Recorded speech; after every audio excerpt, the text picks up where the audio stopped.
ஓம் சாய்ராம். என் அன்பு குழந்தையே, இன்று இரவு தூங்கும் முன் 7 முறை இதை சொல். நாளை திடீர் திருப்பம் கிடைக்கும் என் செல்லமே. ஆனந்த கண்ணீர் விடுவாய்.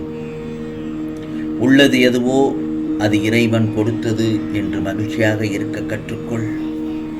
அதே சமயத்தில் இல்லாதது எதுவோ அதை இறைவன் இனி கொடுக்கப் போகிறார் என்ற நம்பிக்கையோடு இரு. புரிகிறதா? உன்னிடம் இல்லாத ஒன்றிற்காக நீ ஏங்கிக் கொண்டிருந்தாய். இப்போதோ நீ இழந்த ஒன்றிற்காக ஏங்கி தவிக்கிறாய். நீ எப்போது சாயப்பா என்று என்னை அழைத்து என் பாதங்களில் சரணடைந்து விட்டாயோ அப்போதே உன் வாழ்வில் இல்லை என்ற சொல்லிற்கே இடமில்லை. ஆம் செல்லமே, நீ வேண்டும் அனைத்தையும் உனக்கு கொடுத்து உன் வாழ்வை நிறைக்கவே உன் சாயப்பா அவதரித்துள்ளேன். யாருக்கு எது நன்மை அளிக்குமோ அதற்கு ஏற்றவாறே அவர்களுக்கு நிச்சயமாக நான் அள்ளி அள்ளி கொடுப்பேன். கவலைப்படாதே. கொடுக்கப்பட்டது எதுவாக இருந்தாலும் அது நான் அளித்ததே என்பதை நீ உணர்ந்து கொள்ள வேண்டும். இல்லாததை பற்றியும் உனக்கு கிடைக்காததை பற்றியும் அல்லது நீ இழந்ததை பற்றியும் எப்போதும் நீ கவலைப்படக்கூடாது. புரிகிறதா? இவற்றை எல்லாம் மீட்டு உன் கரங்களில் சேர்ப்பது என்னுடைய முழு பொறுப்பு. உன் வாழ்க்கையில் இதுவரை நீ பயணித்த பாதையினை நான் கொஞ்சம் திரும்பி பார்க்கிறேன். சந்தோஷம் நிம்மதியை விட கஷ்டமும் கண்ணீரும் தான் அதில் அதிகமாக என்பதை என்னால் உணர முடிகிறது. அதற்கு இந்த சாயப்பா நிச்சயமாக நியாயம் வழங்குவேன். கவலைப்படாதே. அதுவரை சற்று பொறுமையாகவும் நம்பிக்கையாகவும் இருக்க வேண்டும். என் செல்ல குழந்தை, நீ கடந்த காலத்தினை எண்ணி எண்ணி ஏங்கி ஏங்கி அழுவதால் எதுவும் மாறப்போவதில்லை. நான் சொல்வது சரிதானே? ஆனால் எதிர்காலத்தை பற்றிய பயங்களும் உன் மனதில் இருந்து அதை முழுமையாக அகற்றிவிடு. நிகழ்காலமான இன்று, இப்போது, இந்த நொடி நீ மகிழ்ச்சியாக இருக்க கற்றுக்கொள். அதுதான் முக்கியம். ஆம் செல்லமே, அப்படி இருந்தால் நிச்சயமாக உனக்கு மகிழ்ச்சியான காலம் தொடங்கிவிட்டது என்ற அர்த்தம். நீ கடந்த காலத்தில் இழந்ததையும் நிகழ்காலத்தில் இல்லாததையும் எதிர்காலத்தில் உன் மனம் நிறைய நான் அளித்து கொண்டே இருப்பேன். ஏன், அள்ளி அள்ளி கொடுப்பேன். கவலைப்படாதே. அந்த தருணத்தில் உன் மனம் துள்ளி குதிக்கும் பார். பொறுத்திருந்து பார். கூடிய ஆசி, கூடிய விரைவில் அற்புதமும் உன் வாழ்க்கையில் நிகழ்த்த இருக்கிறேன். உனக்கு நம்பிக்கை இருந்தால் இன்று முதல் நீ இல்லாததை பற்றியும் இழந்ததை பற்றியும் கவலைப்பட்டு கொண்டே இருக்காமல் இப்போது உன் கரங்களில் சேர்ந்துள்ள அதிக சின்ன மகிழ்ச்சியை கடந்து வா. உன் வாழ்விற்கு தேவையான எல்லாவற்றையும் நான் பார்த்து செய்வேன். நீ ஏங்கி தவிக்கும் உன் கனவுகள் எல்லாவற்றையும் உன் சாயப்பா நிச்சயமாக பழிக்கச் செய்வேன். வாழ்க்கையில் நம்பிக்கை என்ற எண்ணம்தான் எல்லாவற்றுக்கும் முதல் காரணமாக இருக்கிறது. முடியாதது என்று எதுவுமே இல்லை. எதையும் என்னால் செய்து காட்ட முடியும் என்ற எண்ணமே உன்னை முன்னேற்ற பாதையில் ஊக்கத்துடனும் பயணிக்க வைக்கும். ஆகவே எதற்கும் பயப்படாதே. எதை கண்டும் ஓடாதே. கோபத்தை குறைத்துக்கொள் என் செல்லமே. அது உன் காரியத்தை கெடுத்துவிடும். கோபம், ஆம், கோபத்தில் அமைதியையும் நிதானத்தையும் வளர்த்துக்கொள். ஒன்று மட்டும் நல்லா தெரிஞ்சுக்கோ.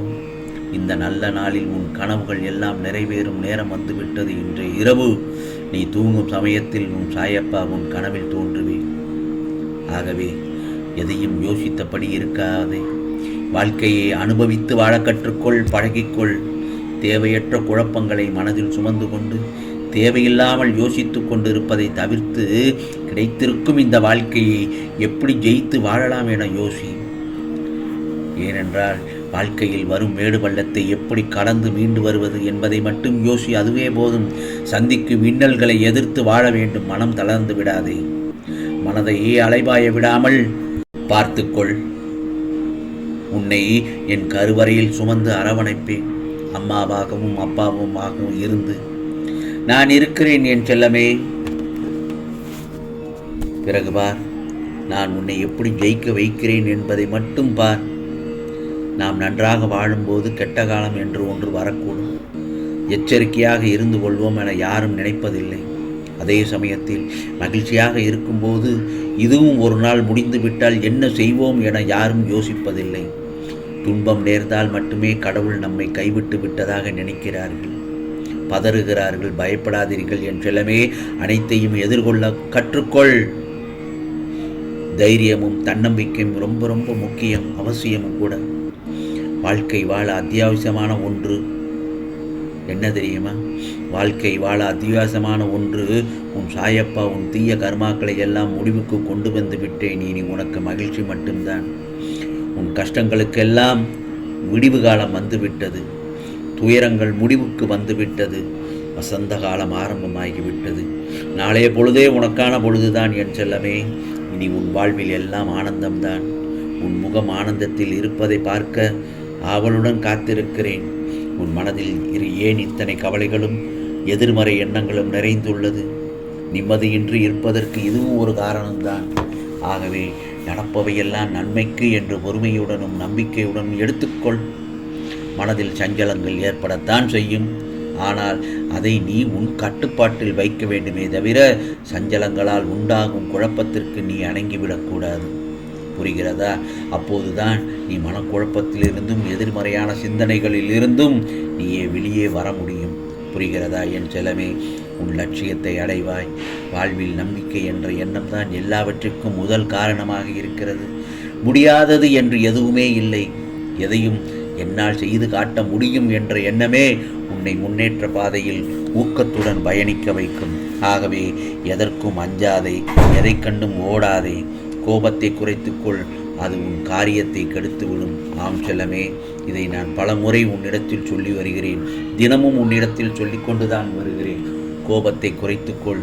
ஆம், இன்று இரவு தூங்கும் முன் இந்த சாயப்பா சொல்லும் மந்திரத்தை ஒரு 7 முறை சொல் என் செல்லமே. நாளை திடீர் திருப்பம் கிடைக்கும், நல்லதொரு தூக்கமும் கிடைக்கும். பிறகு ஆனந்த கண்ணீர் விடுவாய். என்னுடைய ஆலயத்திற்கு ஓடோடி வருவாய் எனக்கு நன்றி சொல்ல. அது என்ன மந்திரம் தெரியுமா? இலகுவான மந்திரம்தான். ஓம் சாயி நமோ நமக, ஸ்ரீ சாயி நமோ நமக, ஜெய ஜெய சாயி நமோ நமக, சத்குரு சாயி நமோ நமக. ஆம் செல்லமே, இந்த மந்திரத்தை தூங்குவதற்கு முன் 7 முறை சொல். நல்லதொரு திருப்பமும் நல்லதொரு காலை பொழுதும் உனக்காக காத்திருக்கிறது. ஆம், இது சாயப்பாவின் சத்திய வாக்கு, அருள் வாக்கு. உனக்கானதெல்லாம் நிச்சயமாக நல்லதே நடக்கும், நல்லதே நடக்கும். ஓம் சாய்ராம், ஓம் சாய்ராம். ராம்ஜி அருள் கிடைக்கட்டும்.